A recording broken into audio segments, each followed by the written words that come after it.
bridge across the river needs repair, the flat controller told the engines. I shall have to make a weight limit across it for a while. Percy and Daisy will be all right, and Toby too, but Thomas is too heavy.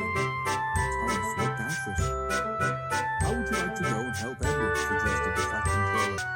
Can Annie and Clarabelle come? Asked Thomas. The flat controller shook his head.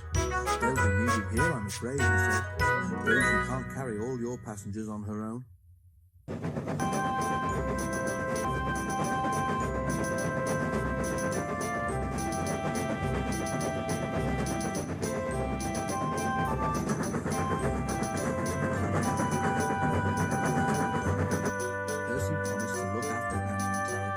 They were sorry to see Thomas go. To cheer Thomas up, Edward took him to see Bill and Ben, the twin engines who lived at the China Clear Harbour.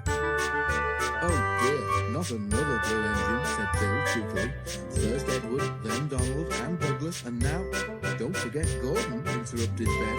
He came here once by mistake, so he said. I don't think he enjoyed it much, he added innocently. The twins both chuckled, remembering. No, but seriously, Edward, said Bill, why doesn't the Fat Controller paint engines a proper colour, like us, for instance? Thomas let off steam indignantly. Let me tell you, he began. All right, you two, laughed Edward. Go and move those trucks, or there won't be room for any more. Bill and Ben, unabashed, went off happily. You just don't have to take them too seriously, explained Edward. Thomas smiled ruefully. I wish I knew how you deal with it, he said.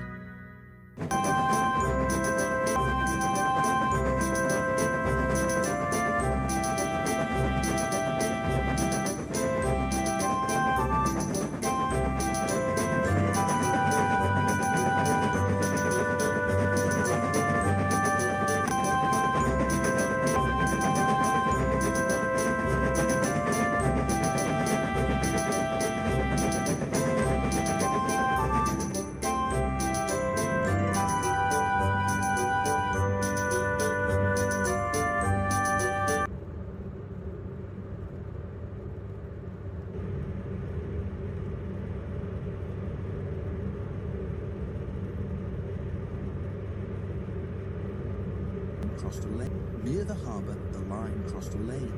The crossing had no gates.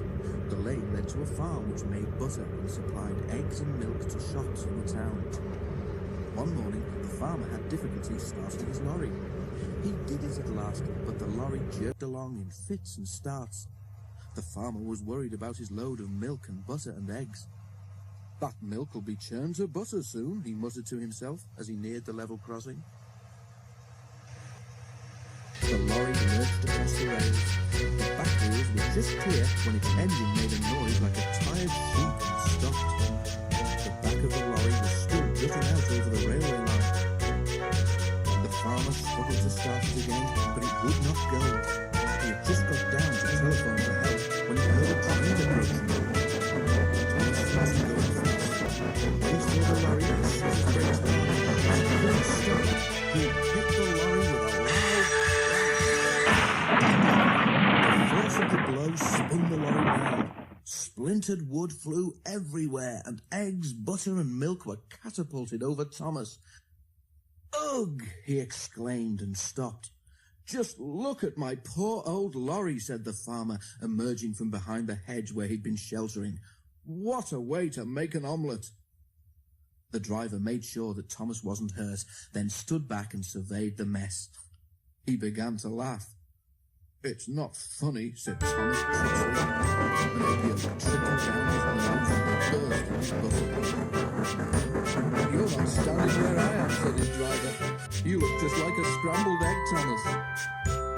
Well, if a scrambled egg feels as sticky and wet as I do, then it's very uncomfortable, said Thomas. Please clean me. Both driver and fireman tried hard, but the heat of Thomas's boiler had cooked the eggs and they were stuck fast. Sorry, Thomas, said his driver at last. We can't block the line any longer. We shall have to go on. At the end of the line, Thomas was taken to Bill and Ben's yard to be cleaned. The twins were there. Hello, said Ben. What's this? Must be a new engine, said Bill.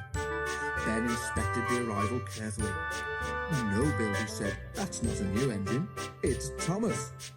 But it's our colour, Ben, and Thomas doesn't think our colour is proper for an engine. They heard a grinding noise. Are your joints stiff, Bill? Asked Ben. But it wasn't Bill's joints. It was Thomas gnashing his teeth.